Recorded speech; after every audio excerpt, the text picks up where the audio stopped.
The ugly truth of perfume industries, how perfume brands are lying to you and how you are relying on fake reviews. ये video मुझे बनाना पड़ रहा है क्योंकि मुझे एक ब्रांड की तरफ से लीगल नोटिस आया है फॉर रिव्यूइंग देयर परफ्यूम्स।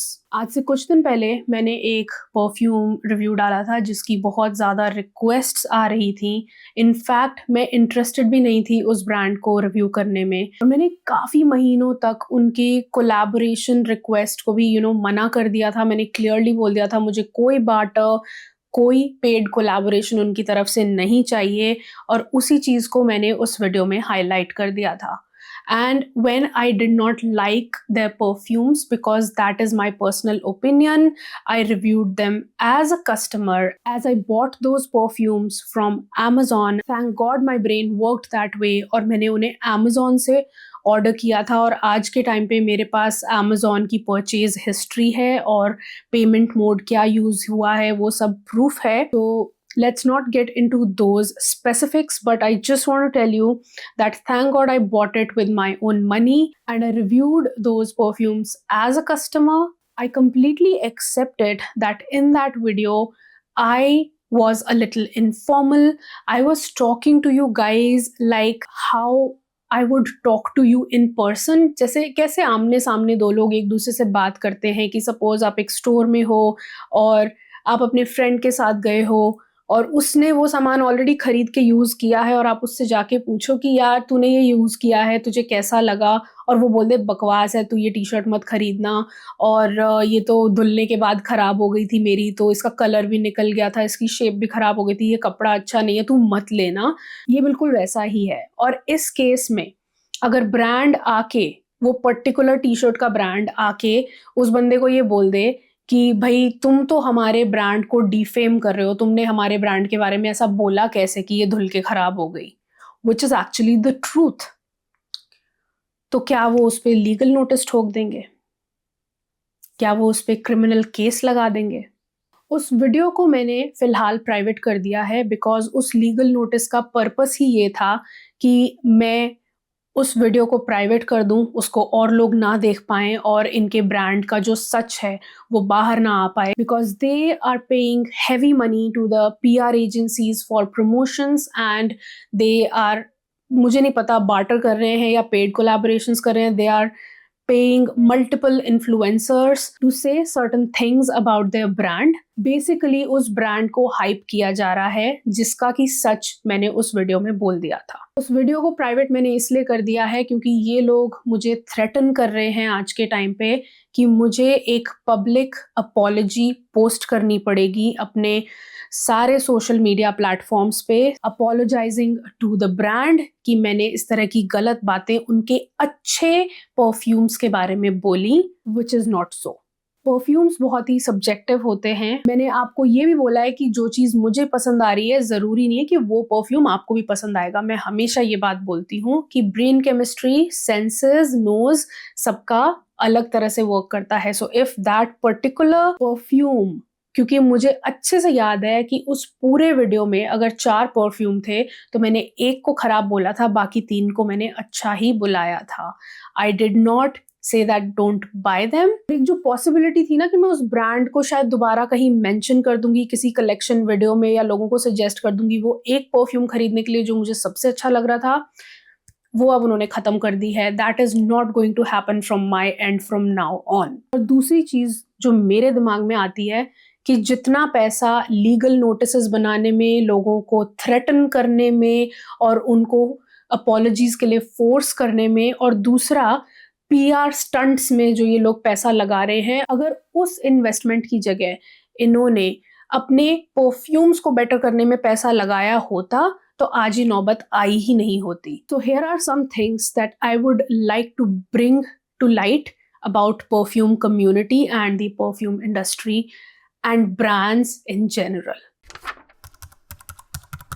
मैंने बहुत सारे अच्छे ब्रांड्स के साथ काम किया है। I have worked with L'Oreal, Pond's and other perfume brands as well, जो कि कंडीशंस नहीं रखते हैं। जो अच्छे ब्रांड्स होते हैं ना, पहली बात तो वो जो वीडियो था मेरा, उस पे हार्डली कुछ 15-20 दिन हुए होंगे उस वीडियो को डाले हुए, और उस पर सिर्फ 5,000 व्यूज़ आए थे। मैं बहुत क्लियरली आपको ये बोलूँगी, मैं किसी इमेजिनरी वर्ल्ड में नहीं रहती हूँ। 30,000 सब्सक्राइबर का चैनल है ये, जिस पे 5,000 व्यूज़ आए थे उस वीडियो पे। तो अगर 5,000 व्यूज़ वाला वीडियो आपकी सेल्स को इतना अफ़ेक्ट कर रहा है, सो जस्ट इमेजिन ये ब्रांड कहाँ स्टैंड करता होगा कि उनको एक 5,000 व्यूज़ वाला जो वीडियो है वो थ्रेटन कर रहा है इस बात के लिए कि उनकी सेल्स बंद हो जाएंगी। तो जब अच्छे ब्रांड्स की बात आती है, मैंने हमेशा अच्छे ब्रांड्स को ये बात बोली है, आप मुझे अपने परफ्यूम्स भेजो, अगर मुझे वो वर्थ मेंशनिंग लगेंगे। ऑल्दो मैंने बहुत ज़्यादा कोलैबोरेट परफ्यूम्स के मामले में नहीं किया है, but still I would bring to light. Although मेरा कोई खास कनेक्शन आज के टाइम पे उस ब्रांड के साथ या ओनर के साथ नहीं है, but nude perfumes is one of those. Saurabh is the guy who is running that brand. Saurabh को मैंने क्लियरली बोला था कि सौरभ, मैं कोई कोलैबोरेशंस नहीं लेती हूँ, अगर आप अपने परफ्यूम्स के बारे में कॉन्फिडेंट हो, just send me samples, not even full bottles, just send me samples. यही सेम बात मैंने उस ब्रांड को भी बोली थी। वो तो सैम्पल्स भी नहीं भेज पाए। Saurabh sent me full bottles. Till date, I am so happy that I could try and recommend such good perfumes to you guys. और आप में से एक बंदा नहीं है जिसने आके ये बोला हो कि हमने न्यूड परफ्यूम्स के परफ्यूम्स खरीदे और हमें खराब लगे। Not even a single person. So that is how good brands work. और कुछ और अच्छे ब्रांड्स के अगर मैं नाम लूँ तो बहुत सस्ते में बहुत अच्छे ब्रांड्स भी आते हैं परफ्यूम्स में, जैसे कि अल रेहाब के रोल-ऑन्स और नायका के जो नए परफ्यूम्स आए हैं। उन्होंने तो मुझे पैसे नहीं दिए हुए ना सबको बोलने के लिए। नायका को मेरी ज़रूरत नहीं है, नायका को मेरी एग्जिस्टेंस का भी पता नहीं है। I am pretty sure about that. 30,000 subscriber वाले चैनल को कौन देख रहा है यार। Then we have Wild Stone. For guys we have Wild Stone, and Wild Stone बहुत अच्छे, इनफैक्ट ज़ारा क्वालिटी के परफ्यूम्स आधे प्राइस में या आधे से भी कम में वो बेच रहे हैं, and they are just amazing perfumes. तो जब परफ्यूम्स अच्छे होते हैं तो मैं ज़बरदस्ती उनकी बेइज्जती या उनका मार्केट डाउन करने की कोशिश बिल्कुल नहीं करती हूँ। और उस लीगल नोटिस में ये तक बोला गया है कि मेरा चैनल प्रोडक्ट्स की प्रमोशन और प्रेज के लिए बना है। मैंने ऐसा कभी नहीं क्लेम किया कि मेरा चैनल प्रमोशन या प्रेज के लिए है। मेरा चैनल मैं ऑथेंटिसिटी पे क्रिएट कर रही हूँ। If you remember the time जब मेरे भाई ने मेरे परफ्यूम्स पे रिएक्ट किया था या उनको रेट किया था, there are several videos that you can watch on my channel. और कुछ परफ्यूम्स ऐसे थे जिनको उसने कभी पार्ले पॉपिन्स या क्रेयॉन्स के जैसा, मतलब उसने डोल्चे एंड गबाना के द ओनली वन इंटेंस को क्रेयॉन्स जैसा बता दिया था। And then came a moment when he called my favorite perfume a granny perfume, and he called it कि अगरबत्ती भी इससे better smell करती है, ये क्या बकवास perfume है। Then my other brother came and he called it as चमेली का तेल वाला perfume, but Mugler does not have the time to do these petty things कि वो जाके 20-30 हज़ार सब्सक्राइबर वाले यूट्यूबर को जाके बोले कि तुमने मेरे परफ्यूम को अगरबत्ती जैसा या चमेली के तेल जैसा कैसे बुला दिया। So good brands do not care, they do not worry. Exactly how Bollywood keeps on making movies, और उस पर चाहे कोई अच्छा रिव्यू दे या बुरा review they, they do not care about it. और अच्छे ब्रांड्स आपको कभी फोर्स नहीं करते हैं कि आप जाके एक पर्टिकुलर स्क्रिप्ट पढ़ो या कुछ पर्टिकुलर वर्ड्स यूज करो, कि जैसे अगर आपने ये परफ्यूम लगाया तो आपके हस्बैंड को या बॉयफ्रेंड को थेरेपी में जाना पड़ेगा, या ये परफ्यूम तो इतना एडिबल स्मेल करता है, which is not true about these brands. मुझे तो ये समझ नहीं आ रहा कि speaking the truth after spending my own money कब से गलत होने लगा। So this is where I want to raise a question and a doubt in your head. Are we all relying on fake reviews? And the answer is yes. And this is the reason why I stopped taking collaborations. आज से 6 साल पहले की बात है, मैं एक brand के लिए पेड कोलैबोरेशंस लेती थी। और वो पेड कोलैबोरेशंस कैसे होते थे कि प्रोडक्ट घर आता था और उस वीडियो को पोस्ट करने के बाद मुझे उस वीडियो को बनाने के 1,000 रुपये मिलते थे पर video. And I made several videos and I have shared this with you several times on this channel. ऐसा नहीं है कि मैंने आपके साथ ट्रांसपेरेंसी नहीं रखी हुई है। मुझे ऐसे लगने लगा था कि मैं आप लोगों से झूठ बोल रही हूँ, मैं अपने व्यूअर्स को झूठ बोल रही हूँ सिर्फ वो 1000 रुपया कमाने के लिए।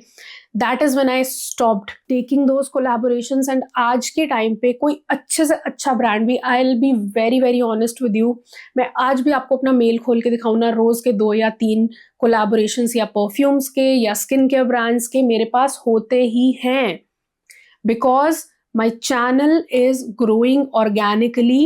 और मैं I'll come back to this topic, but what I want to say is I stopped taking collaborations because I wanted to build an authentic channel here जहाँ पे authentic reviews हों और मैं सच बोल सकूं। इसके लिए मैं अपनी जेब से पैसा खर्च करती हूँ और किसी से कोई भी फेवर्स नहीं लेती कि कोई मुझे 10 रुपए का सामान भी भेजे। कोई भी अगर मुझे एक 10 रुपए का सामान भी एक्स्ट्रा भेज देता ना, मुझे ऐसे फील होने लगता है कि यार उन्होंने मेरे पे ना एहसान कर दिया है, मेरे ऊपर लायबिलिटी हो गई है कि अब मुझे कुछ तो अच्छा बोलना ही पड़ेगा इस ब्रांड के बारे में। तो मेरी कोशिश ये रहती है कि मैं हर बार अपने खुद के पैसे खर्च करके, because I want to build that strong credibility with you guys so that you can rely on my reviews और आपको एक ऐसा स्पेस मिले जहां पे कुछ भी स्पॉन्सर्ड नहीं है, because we are done with sponsorships, we are done with fake reviews and fake influence. और जैसे ही मैंने ये चीज करने की कोशिश की है, मुझे लीगल नोटिस भेज दिया गया है। Now coming to fake reviews and fake influence, मैं इन्फ्लुएंस से स्टार्ट करूंगी। आपको क्या लग रहा है कि सिर्फ ब्रांड्स आपको बेवकूफ बना रहे हैं? यहाँ पे इन्फ्लुएंसर्स का भी बराबर का हाथ है। इन्फ्लुएंसर्स भी पीआर टीम्स हायर करते हैं।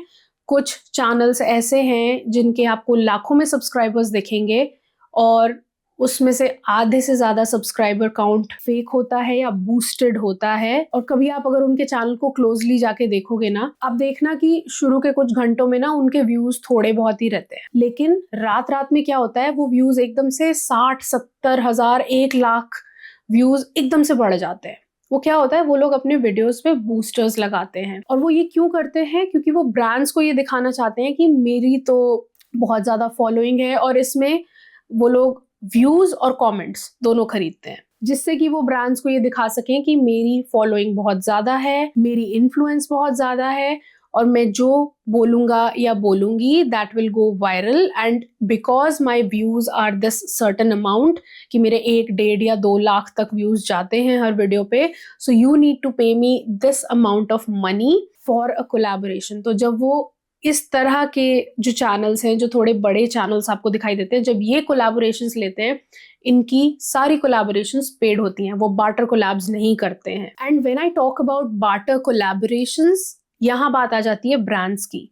ब्रांड्स क्या करते हैं, छोटे इन्फ्लुएंसर्स को पकड़ते हैं, उन्हें बार्टर में सामान देते हैं और उनके आगे कंडीशंस रखी जाती हैं। आप हमारे ब्रांड के बारे में ये बोलोगे, ये बोलोगे। कुछ ब्रांड्स तो एकदम तैयार की हुई स्क्रिप्ट्स आपको देते हैं जो आप उसके बाहर कुछ बोल ही नहीं सकते और उसके बाद भी उसमें ऑल्टरेशंस कराते हैं। ये बहुत ही ना एक डर्टी मार्केट जैसा बन चुका है आज के टाइम पे। और एक और चीज, आप आज के टाइम पे नायका, Amazon के जो रिव्यूज होते हैं, आप उन पे भी रिलाई नहीं कर सकते, क्योंकि मेरे साथ ये काम खुद हुआ है। जब मैं बार्टर कोलैबोरेशंस लेती थी तो मुझे बोला जाता था कि क्योंकि हमने आपको ये प्रोडक्ट भेजा है या इतने पैसों का प्रोडक्ट भेजा है, तो आप जाओ और इस प्लेटफॉर्म पे, सो एंड सो प्लेटफॉर्म पे 5 स्टार देके एक रिव्यू लिखो, प्रोडक्ट का पिक्चर डालो, उसका स्क्रीनशॉट हमें भेजो और तभी आपका ये जो पूरा प्रोसेस है कोलैबोरेशन का, ये तब ही वैलिड माना जाएगा। नहीं तो हम आपको अपनी वेबसाइट से, और ये मोस्टली ये काम थर्ड पार्टी जो डिजिटल मार्केटिंग कंपनीज है ना, वो करवाती हैं। और ये बोला जाता है आपको कि नहीं तो हम आपको ब्लैक लिस्ट कर देंगे अगर आपने हमारे सारे रूल्स फॉलो नहीं किए। तो रूल्स होते हैं कि सामान मिलने के 1 या 2 दिन के अंदर अंदर आपको वीडियो डालना है, आपको यहाँ पे रिव्यू डालना है, आपको इस प्रोडक्ट के बारे में ये कीवर्ड्स बोलने हैं और इसकी तारीफ करनी है। वो सब कुछ आपको लिखा हुआ आता है। आज के टाइम पे ना शायद आप लोगों को लग रहा होगा कि it's a very good thing to get collabs. Trust me, getting collabs आजकल सबसे आसान काम हो चुका है, क्योंकि आपको सिर्फ अच्छा इन्फ्लुएंसर होने की जरूरत नहीं है, आपको एक्टिव होने की ज़रूरत है। आपने 4 डिजिटल मार्केटिंग कंपनीज़ के साथ एक फॉर्म भर के एनरोल कर दिया, अब आपको सामान आता रहेगा। कोलैब्स आते रहेंगे, उनकी ऐप्स होती हैं, वहाँ से आप कोलैब्स एक्सेप्ट कर लो और उनको एक्सेप्ट करते ही आपको सामान आ जाता है। सामान आते ही आप वीडियो डाल दो, जाके कमेंट्स डाल दो, उनकी तारीफ़ें कर दो। तो आज के टाइम पे हम इन रिव्यूज़ पे बिल्कुल भी रिलाई नहीं कर सकते थे और I was getting sick of this whole fakeness, and that's why I moved out of this thing of getting collabs and not saying the truth. और जैसे ही मैंने सच बोलने की कोशिश की है अपने चैनल पे तो मुझे लीगल नोटिस भेजा जा रहा है। इनफैक्ट ये भी हो रहा है कि अपनी पीआर टीम को मेरे कमेंट सेक्शन में मेरे पीछे लगा दिया गया और नेगेटिव कमेंट्स मेरे वीडियोस पर डाले गए जहाँ पे ये बोला गया कि मैं बहुत गलत बोल रही हूँ, मैं झूठ बोल रही हूँ। ठीक है, वो आपका टेक है, आप कर सकते हो। जो मेरे पावर में है वो मैं करूँगी, जो आपके पावर में है आप वो करोगे। Truth about these perfume brands, specially जो ये नए बडिंग परफ्यूम ब्रांड्स हैं, द ट्रूथ इज़ कि इनका सामान तो इतना अच्छा नहीं है, लेकिन इनकी प्रमोशन पॉलिसी बहुत अच्छी है, इनके प्रमोशन टैक्टिक्स बहुत अच्छे हैं and they are definitely investing their money in promotion more than developing their products, and they are not realizing कि अगर चलो ठीक है, मैं बोलती हूँ कि मैंने किसी ब्रांड को रिव्यू नहीं भी किया और मैंने उसके बारे में नहीं भी बोला, जो लोग उस सामान को खरीद रहे हैं, लेट्स से 800 रुपये खर्च करके, 1000 रुपये खर्च करके अगर कोई किसी सामान को खरीद भी रहा है और अगर उसे समझ में आ गया है कि ये अच्छा नहीं है, are they going to buy your stuff again? Word of mouth भी कोई चीज़ होती है। Are they going to recommend your stuff to other people around them? बल्कि वो जाके उन्हें बोलेंगे, यार मैंने वो परफ्यूम लिया था, प्लीज़ इसको मत खरीदना, ये बहुत गंदा है। दिल एक्चुअली से दैट। या इन ब्रांड्स को ये रियलाइज़ नहीं हो रहा है कि जिस तरह की फेक बातें और झूठी बातें आप अपने प्रोडक्ट के अराउंड बना के प्रमोट करने की उसको कोशिश कर रहे हो, क्या लोग बेवकूफ़ हैं? क्या उन्हें समझ नहीं आएगा कि जो भी आप बातें कह रहे हो वो प्रोडक्ट वो जैसे ही हाथ में आएगा और जैसे ही उसको स्मेल करेंगे, क्या उन्हें रियलाइज नहीं होगा कि जो कुछ भी आप क्लेम कर रहे थे वो सब झूठा है? एक फाइनल कंक्लूजन और एक चीज़ जो मैं आप लोगों के साथ शेयर करना चाहती हूँ थ्रू दिस वीडियो, वो ये कि देखो यार, I am a homemaker, I am a very small YouTuber, मेरी अभी कोई स्टैंडिंग नहीं है, I am just trying to create this niche on Indian YouTube. मैं सिर्फ एक homemaker, I am a mother, I have a child to take care of. मेरी ज़िंदगी में बिल्कुल भी टाइम नहीं है, right from taking care of the house, of my husband, of my child, to managing YouTube. I do not have time for drama in my life. वैसे तो मैं आपको बता दूं, ऑल्दो मैं कुछ ज़्यादा रिवील नहीं करना चाहती, but they are not ready to talk officially to me, और वो किसी भी तरह से मुझे ऑफिशियली बात करने का रास्ता नहीं दे रहे हैं। लेकिन कल को अगर मुझे थ्रेटन किया जाता है या मुझे फोर्स किया जाता है पब्लिक अपॉलॉजी के लिए, I will do it. You know why? Because I don't have the time, energy और the money to go through this mess. इसीलिए मुझे लगा मुझे ये सब आके आप लोगों के साथ शेयर कर लेना चाहिए, आप लोगों को बता देना चाहिए बिफोर हैंड कि कल को अगर कोई अपॉलॉजी मेरी तरफ से आती है तो वो आउट ऑफ थ्रेटनिंग होगी, क्योंकि मेरे ऊपर डेफेमेशन का केस शायद वो लोग लगाएंगे कि मैंने इस तरह से किया। And I just want the truth to be out there on my part. I will see you guys in the next video with a good note, with a happy mood. But for now, I'm signing off.